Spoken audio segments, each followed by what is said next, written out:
Hello students, welcome back. आज हम लोग बात करेंगे इशू ऑफ शेयर के फीचर ऑफ शेयर के 18 पार्ट के बारे में।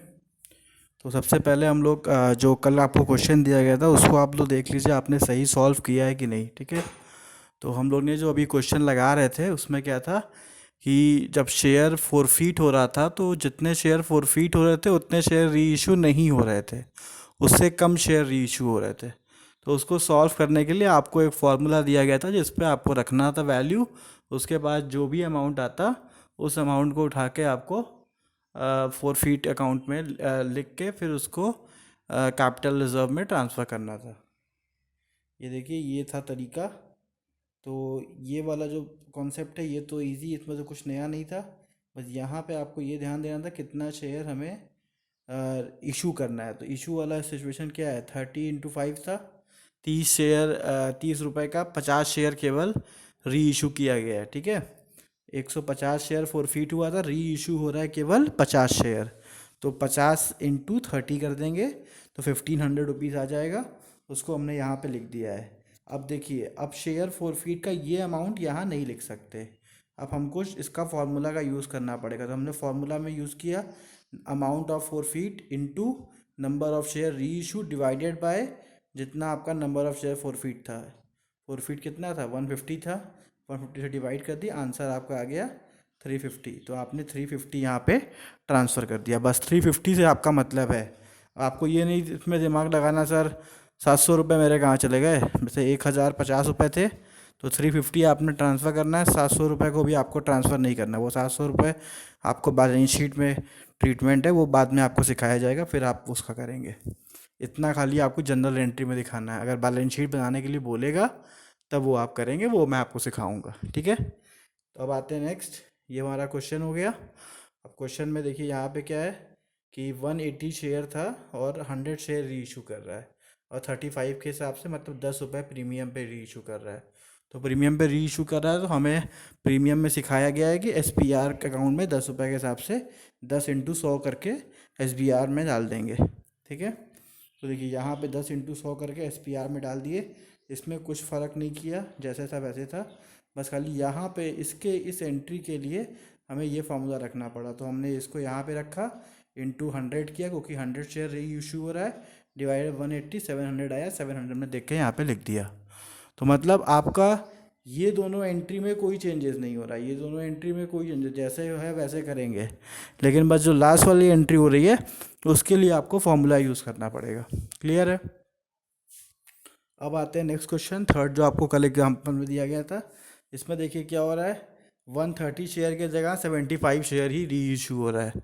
तो 130 की जगह 75 री इशू हो रहा है और यहाँ पे 38 वाला शेयर 55 में री इशू हो रहा है। तो SPR की एंट्री जैसे आप करते हैं वैसे करेंगे, लेकिन अब 55 का इंटू 75 से कराएंगे, 75 से, 130 से नहीं कराएंगे क्योंकि 130 तो इशू ही नहीं कर रहा है, री इशू 130 कर ही नहीं रहा है। ठीक है, तो फोरफीट की एंट्री जैसे होती है वैसे होगी। फोरफीट की 130 से कराएंगे और जब यहाँ पे जब ये वाली एंट्री आएगी इधर वाली, तो इसमें आप क्या करेंगे, जितना री इशू कर रहा है मतलब 75 इंटू कराएंगे आप। ठीक है ना, 75 इंटू जितने शेयर थे री इशू कर रहा है, तो कितने से कर रहा है, 75 इंटू 55 से कर रहा है। तो 55 से कर रहा है, ये आ गया। जो SPR वाला अमाउंट था SPR में चला गया। बाकी ये वाले अमाउंट को, फोरफीट वाले अमाउंट को यहाँ फार्मूला में रख दिए, इंटू 7 डिवाइडेड बाई 130, 600 आ गया। 600 को यहाँ पे रख दिया। तो सिंपल सा क्वेश्चन है, अगर लगाएंगे तो आ जाएगा। प्रैक्टिस किए होंगे तो मुझे नहीं लग रहा है किसी का गलत हुआ होगा, सबका सही ही हुआ होगा। ठीक है, अब आते हैं नेक्स्ट कॉन्सेप्ट पे, इशू ऑफ शेयर फोरफीट। अब देखिए, reissue of forfeited share at discount. अभी तक क्या हो रहा था कि जो भी शेयर हम लोग इशू कर रहे थे या फिर एट पार पे कर रहे थे या फिर हम लोग शेयर इशू कर रहे थे प्रीमियम पे। तो पार पे इशू कर रहे थे तब तो कोई दिक्कत ही नहीं था, bank account debit to share capital हो जा रहा था। ठीक है, और जब हम लोग प्रीमियम पे इशू कर रहे थे तब भी कोई दिक्कत नहीं था, bank account debit to share capital और टू SPR हो जा रहा था। लेकिन अब कुछ नया कॉन्सेप्ट हमारे पास आ गया। नया कॉन्सेप्ट क्या है कि अब जो शेयर है वो डिस्काउंट पे आपका री इशू हो रहा है। तो जब डिस्काउंट पे री इशू होगा तब क्या करेंगे, तो पहले आप लोग समझ लीजिए कि डिस्काउंट पे जब री इशू होता है तो उस कंडीशन पे शेयर को जो डिस्काउंट जितना पैसा कम आता है वो फोरफीट अकाउंट से निकालते हैं। तो इस लाइन को याद कर लीजिए कि अगर शेयर डिस्काउंट पे री इशू होगा तो जितना भी पैसा कम आएगा वो पैसा फोरफीट अकाउंट से निकलेगा। ठीक है, क्यों निकलेगा? क्योंकि फोरफीट अकाउंट जो होता है उस पर्टिकुलर शेयर होल्डर का अकाउंट होता है जो कि हमारे पास उसका पैसा जमा होता है। ठीक है, उस पैसे को हम उसी के शेयर में एडजस्ट कर देते हैं। तो ये लाइन को याद रखिएगा। उसके बाद जो पैसा बचेगा वो पैसा जाएगा शेयर अरे सॉरी कैपिटल रिजर्व में, वो हमारा कैपिटल गेन होगा। तो फिर मैं आपको बता दूं कि ये सब ऑप्शनल चीज़ें हैं। ऑप्शनल चीज़ें मतलब कि अगर डायरेक्टर का मन है तो डायरेक्टर री इशू करेगा, उसका मन है तो वो प्रीमियम पे इशू करेगा, उसका मन है तो पार पे इशू करेगा, उसका मन है तो डिस्काउंट पे इशू करेगा। वो उसके सोच के ऊपर है। बस आपको क्या करना है, जो क्वेश्चन में दिया है वो आपको वैसे कर देना है। आपको ये दिमाग नहीं लगाना है कि क्यों सर इसमें डिस्काउंट पे क्यों कर रहा है, ठीक है, अब इसमें प्रीमियम पे क्यों कर रहा है, इसमें पार पे क्यों कर रहा है। तो ऐसा दिमाग नहीं लगाना है। ठीक है, बस आपको क्वेश्चन पढ़ना है, क्वेश्चन में जैसा दिया रहेगा वैसा आपको करना है। तो अब जो क्वेश्चन आएंगे, अब डिस्काउंट वाले आएंगे। तो देखिए मैंने कैसे एंट्री किया है। पहले जितना पैसा आ रहा है उसको कर दिया, जितना पैसा कम हो रहा है, अब कम हो रहा है तो आप किससे कंपेयर करेंगे? जो आपका फेस वैल्यू है, शेयर के वैल्यू से नहीं। मान लीजिए 15 रुपये का शेयर था, 20 रुपये का री इशू किया। 15 का शेयर था और इशू किया है 20 रुपये का। ठीक है, तो 15 का शेयर 20 में, तो फेस वैल्यू क्या हुई? फेस वैल्यू 15 हुई। इशू कितने पे कर रहा है? 20 में कर रहा है, 5 रुपये प्रीमियम पे कर रहा है। तो अब जब आप री इशू करेगा तो री इशू में आप 15 रुपये ही मानोगे, आप 20 नहीं मानोगे। इस लाइन को ध्यान से समझिएगा कि जो फेस वैल्यू होती है उसी को मानते हैं। ठीक है, इशू वाले वैल्यू को नहीं मानते हैं। तो जब हम लोग री इशू का जब प्रोग्राम देखेंगे तो री इशू के कंडीशन पे हम लोग क्या करेंगे, हम लोग जो कंपेयर करेंगे वो कौन सी वैल्यू से करेंगे? हम लोग करेंगे फेस वैल्यू से। ठीक है, तो फेस वैल्यू जितने का भी होगा वो उतने से कंपेयर करेंगे, जो अभी तक हम लोग करते हुए आ रहे हैं, कुछ नया नहीं बता रहे हैं। यही अभी लोग आप लोग अभी तक यही कर रहे थे, फेस वैल्यू से कंपेयर कर रहे थे, बढ़े हुए दाम से कंपेयर नहीं कर रहे थे। ठीक है, तो जो पैसा कम होगा वो फोरफीट अकाउंट से निकाल देंगे और फिर फोरफीट में जितना पैसा बचा रहेगा वो चला जाएगा कैपिटल रिजर्व में। ठीक है, अब देखते हैं क्वेश्चन।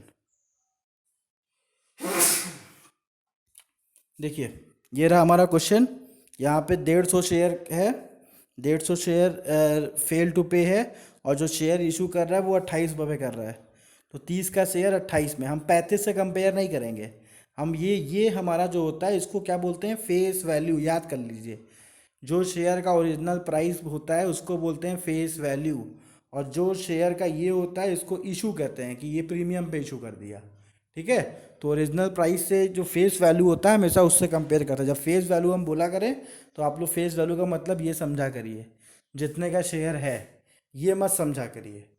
ठीक है, ये है शेयर की वैल्यू, कितने का शेयर है। ठीक है, फेस वैल्यू ये होती है। तो फेस वैल्यू से कंपेयर करेंगे, 2 रुपये कम आ रहा है तो 2 रुपये इंटू 150, 2 रुपये इंटू 150 कितना हो जाएगा? 300 रुपये। 300 रुपये अब क्या करेंगे हम लोग? फोरफीट अकाउंट से निकालेंगे। ठीक है, तो जो फोरफीट वाली एंट्री होती है उसमें कोई फ़र्क नहीं पड़ेगा। फोरफीट वाली एंट्री जैसे आप हमेशा करते हुए आ रहे हैं, फोरफीट वाली एंट्री वैसे ही करेंगे। मगर जब री इशू वाली एंट्री करेंगे तो उसमें bank account debit, forfeit account debit करेंगे। देखिए, तो देखिए जैसे फोरफीट वाली एंट्री थी उसमें कोई फ़र्क नहीं पड़ा।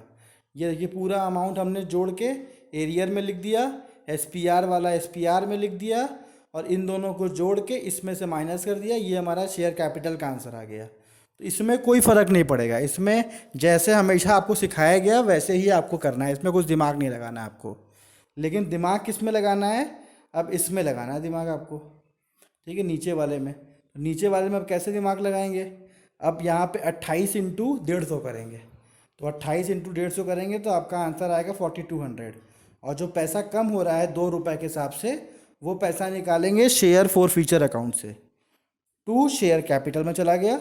अब देखिए, अब ये जो वन आपका ₹1050 था, ₹1050 अब था, उसमें ₹300 आपने यूज़ कर लिया, तो उसको माइनस करके अब बचा कितना, 750।